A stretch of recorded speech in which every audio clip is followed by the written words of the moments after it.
Hello বন্ধুরা, গোপাল রান্নাঘর থেকে তোমাদের সাদর আমন্ত্রণ জানাচ্ছি। হই হই করে বন্ধুরা চলে আসলাম আবার একটি ননভেজ আইটেম নিয়ে। আমি তো বলেছি দুর্গাপুজো স্পেশাল কিছু রেসিপি আমি বেশ কিছুদিন ধরে চালু করেছি।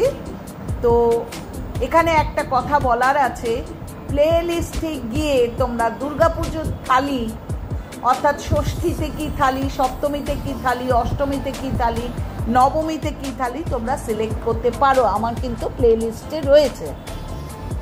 আজকে দেখাচ্ছি একটা ননভেজ চিকেনের item, restaurant style boneless chicken masala gravy. এবার বোনলেস কেন করেছি? যাতে বাচ্চা থেকে বুড়ো পর্যন্ত সবাই খেতে পারেন। আর আমার যে সমস্ত বন্ধুরা সোমবার থেকে নবরাত্রি শুরু করছেন তাদের জন্য রইল আমার অগ্রিম শুভেচ্ছা এবং প্রীতি ও শুভেচ্ছা। তো আজকে দেখাচ্ছি চিকেনের যে রেসিপিটা বলেই দিলাম। তার জন্যে লাগছে হচ্ছে 2 টমেটোর পেস্ট, লঙ্কা কুচি, ধনেপাতা কুচি, 150 গ্রাম টক দই, পেঁয়াজ কুচি। মশলার মধ্যে রাখছে হচ্ছে হলুদের গুঁড়ো, জিরের গুঁড়ো, ধনের গুঁড়ো, কাশ্মীরি লঙ্কার গুঁড়ো, গোলমরিচের গুঁড়ো, তারপর হচ্ছে রোস্টেড মশলা, বেশ কিছু কাজু বাদাম, দুধ এবং আদা রসুনের পেস্ট। এবার কিভাবে কি করছি সেটা কিন্তু দেখো। আমি এখানে 1 কিলো চিকেনকে খুব ভালো করে ধুয়ে নিয়েছি। টক দইয়ের পরিমাণটা একটু বেশি লাগবে। আমি 150 গ্রাম মতো টক দই, এটা প্যাকেট দই, বাড়িতে পাতা দইও কিন্তু ব্যবহার করতে পারো বা দোকানের দইও ব্যবহার করতে পারো। দইটা দিলাম, দিয়ে এরপর দিচ্ছি হচ্ছে 1 চামচ হলুদের গুঁড়ো। ম্যারিনেটটা খুব ভালো করে করতে হবে, অর্থাৎ 1 ঘন্টা আগে। দেখো 2 চামচ মতো কাশ্মীরি লঙ্কার গুঁড়ো দিয়েছি। মশলাগুলো যা পরিমাণ বলছি ঠিক সেইভাবে দিও। পরিমাণ মতো নুন দিয়েছি বা লবণ দিয়েছি। আর দিচ্ছি হচ্ছে 1.5 চামচের মতো জিরের গুঁড়ো, 1 চামচের মতো ধনের গুঁড়ো। আর দিচ্ছি হচ্ছে রোস্টেড মশলা অর্থাৎ ধনে, জিরে এবং শুকনো লঙ্কা ভাজার গুঁড়ো, এটা দিচ্ছি 1.5 চামচের মতো।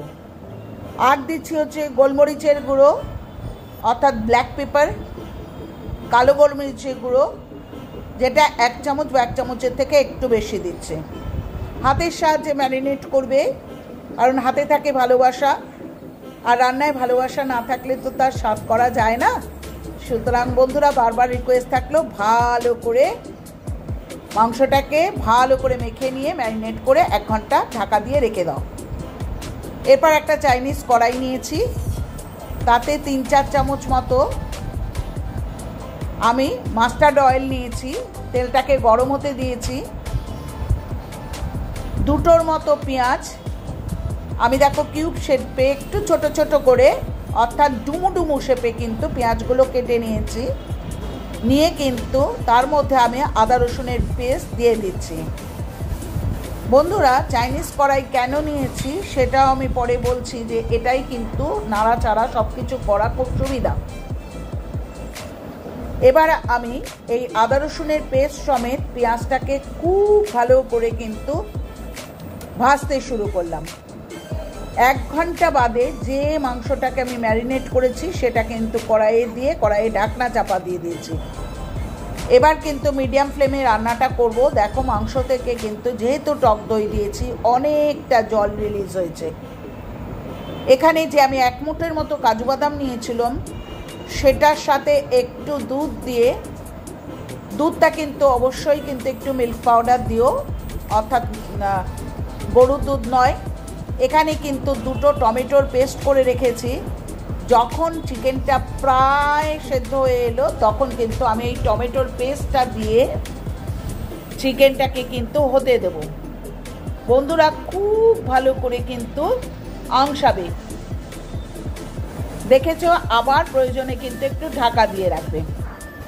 এরপর কাঁচা লঙ্কা যেটা কুচি করে রেখেছি অর্থাৎ 6টা থেকে 7টা কাঁচা লঙ্কা আমি কিন্তু দিয়ে দিলাম। আমি আগেই বলেছিলাম দেখো অনেকটা জল টেনে গেছে, অর্থাৎ এই সময় কিন্তু আমি একটু হাই ফ্লেম করে দিয়েছি, দিয়ে কিন্তু জলটাকে প্রায় শুকিয়ে নিয়ে এসেছি। এবার কিন্তু আবার মিডিয়াম ফ্লেমে চলে গেলাম, গিয়ে আমি মিল্ক পাউডারটা দুধের মতো করে গুলে তার মধ্যে কাজু বাদামটা পেস্ট করেছিলাম।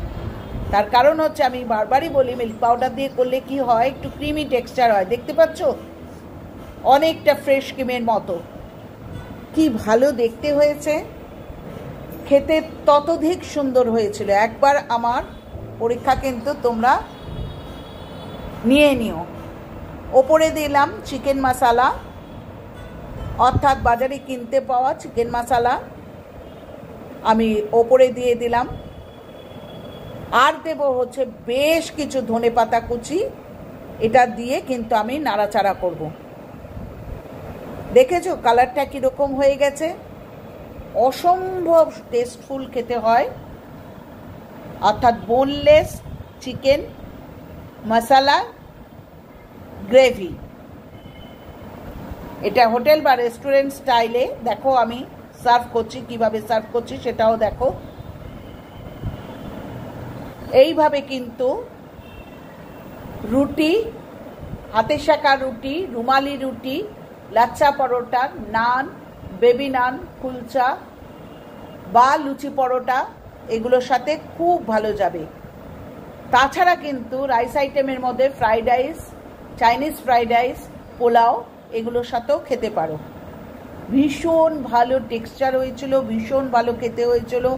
একবার বারবার বলছি যে রিকোয়েস্ট করছি তোমাদের কাছে, একদম রেস্টুরেন্টকেও যেন হার মানায়, এত ভালো টেস্ট। খেয়ে দেখো। আমার বাড়িতে আবার সবার ডিম্যান্ড হয়েছে যে এটা করতে হবে, তো সুতরাং বুঝতেই পারছো যে খুব টেস্টফুল জিনিস বলেই কিন্তু আমি বারবার বলছি বা জোর দিচ্ছি। কেউ যদি ওপর থেকে একটু ফ্রেশ ক্রিম দিতে চান দিতে পারেন, আমি ফ্রেশ ক্রিম দিচ্ছি না, একটু ধনেপাতার কুচি এবং কাঁচা লঙ্কা অর্থাৎ একটা পাকা লঙ্কা, লাল লঙ্কা, সেটা দিয়ে কিন্তু পরিবেশন করছি। তো আজ গেল হচ্ছে আমার বোনলেস চিকেন মশলা গ্রেভির রেসিপি। তো আজকে আসছি, পরের দিন ফিরবো আবার কোনো নতুন আইটেম নিয়ে। বন্ধুরা প্রত্যেককে সাবধানে থাকতে বলছি, চেঞ্জ অফ সিজন, ভীষণ শরীর খারাপ হচ্ছে, পুজো বা উৎসবের মরশুমটাই কিন্তু মাটি হয়ে যাবে। সবাই সুস্থ থেকো, ভালো থেকো, সাবধানে থেকো। পুরনো বন্ধুরা যেরকম সুন্দর কমেন্টে ভরিয়ে তুলছো, তোমাদের কাছে রিয়েলি আমি গ্রেটফুল। প্রত্যেকে একটা লাইক সাইন প্লিজ দিও। আর নতুন বন্ধুরা চ্যানেলটা সাবস্ক্রাইব করো, লাইক করো, কমেন্ট করো, শেয়ার করো। সাবস্ক্রাইব না করলে বন্ধু ভালো ভালো জিনিস দেখাবো কি করে বলো। আর প্রতিটা বন্ধু যারা আমার কাছে অনেক কিছু দেখতে চেয়েছো তাদের কথা আমার মাথায় আছে, আমি নিশ্চয়ই সময় সুযোগ বুঝে তোমাদের আবদারগুলো রাখবো বা দেখাবো, ঠিক আছে? তো ভালো থেকো বন্ধুরা, পুজোকে খুবভাবে উপভোগ করো। তো আজ আসি, আর বাচ্চাদের প্রতি যত্ন নিও। টাটা।